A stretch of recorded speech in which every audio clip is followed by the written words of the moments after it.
Tarot cards are likely to have originated in the late 14th, early 15th century in northern Italy. The oldest surviving deck of tarot cards is the Visconti Sforza deck, produced in the 1590s. The original Old Italian word for the deck was tarocchi.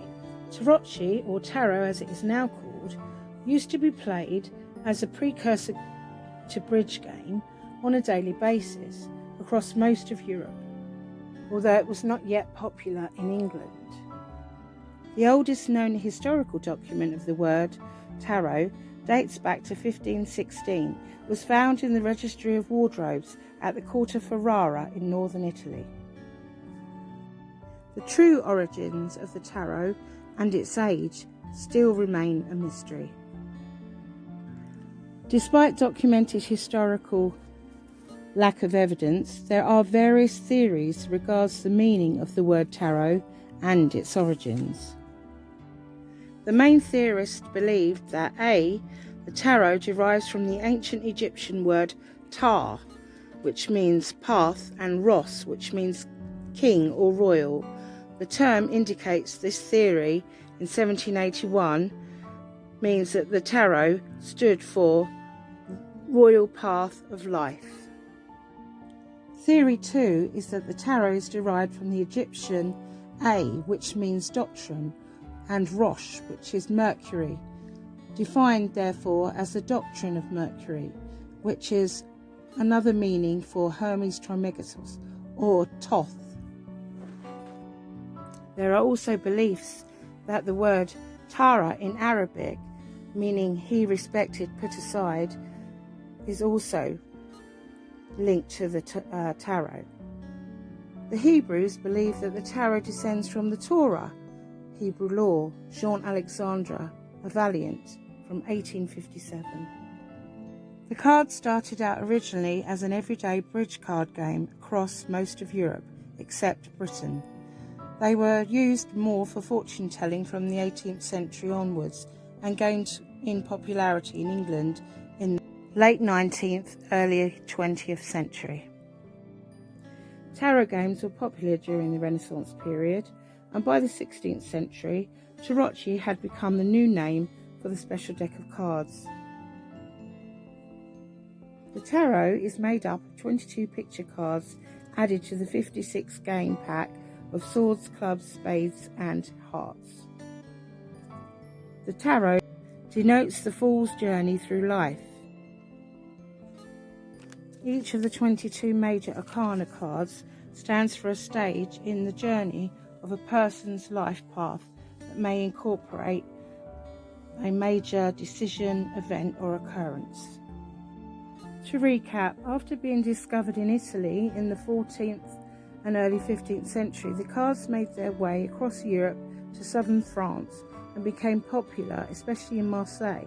The French people that were interested in the Renaissance and ancient Egyptian and Hermetic philosophy imbued their beliefs and images upon the deck, altering slightly the previous meaning of the cards, the belief being that the images helped cultivate inner wisdom and guidance and spiritual awareness and development for the reader. By the early 1500s, Marseille had become the centre for tarot production, and over the next 2 centuries, ancient and mystical beliefs surrounding the tarot grew among the populace. Various authors and occultists developed theories at this time, linking the deck to ancient symbolism, often without any proof. One such author was Eliphas Levi. In 1854, he published a book, The Doctrine of Ritual of High Magic. In the book, he stated that for the first time during the mid-19th century, he began to associate tarot images with A. letters of Hebrew alphabet, B. the Kabbalah, C. the planets and astrology, and D. the elements and zodiac signs. Even though this proves to be a mid-19th century invention, this still doesn't take away at all from the card's profundity.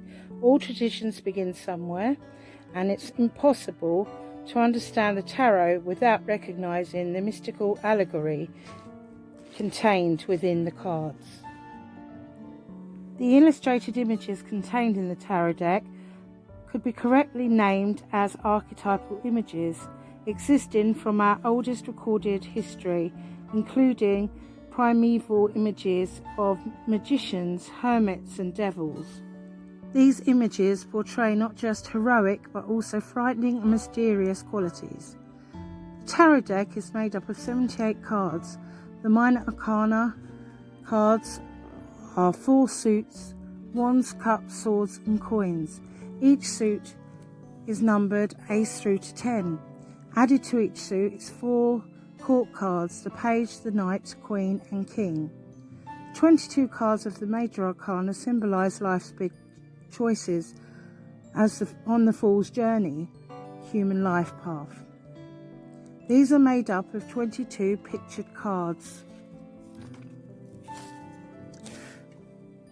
British occultist Arthur Edward Waite rejected the unverified and undocumented connections to tarot to things like ancient Egypt, the Kabbalah and astrology, even though he did recognise the mystical allegory and powerful properties in the images of the deck. In the early 20th century, he collaborated with the artist Pamela Colman Smith to create the most recognised tarot deck in the English-speaking world today, the Rider Waite Smith deck. This was the first time a deck had been created, not just specifically for fortune telling. It was also the first time all the minor arcana had alluring and bright symbolic illustrated meanings and images alongside the major arcana. This opened up the cards to a democratic occult renaissance. Now the tarot could be interpreted more easily than ever before, making the Rider Waite Smith deck more popular among the general public. Now that the cards were imbued with meaning and understanding, compared alongside, say, the Marseille cards, for example, the Smith imagery opened up tarot for everyone. Today, there are many decks and themes available on the market that all stem from the Colman Smith designs in one way or another. There exists a diplomatic and authentic whole with tarot that means everybody has a little piece of the truth. It's a universal law. Regards the history of the tarot, the archetypal images relay stories where people can feel and recognise the meanings of the frozen moments in time. Giving or receiving a tarot reading gives a snapshot of your present or recent past life path, and depending upon the intuitive ability of the reader, maybe also your possible future outcome. This divinatory tool has become the mystic's chosen tool of choice. The idea that the tarot is a book of ancient mysticism and ageless wisdom may not be backed by documented evidence, but that doesn't mean that the application of these ideas and beliefs are any less valid. Those that use the cards know that they are using a tool that enhances their wisdom. It helps them to engage with their higher selves, guides and intuition. This aids them in giving their spreads meaning and relating meaningful messages in their readings to their querents. Each deck reflects the belief of the artist who illustrated it, but it's the reader who provides the meaning of the personal interpretation of the cards. When choosing your cards, it's best to be drawn to the deck whose illustrations resonate with you the most. Thank you for joining us on the History of Tarot.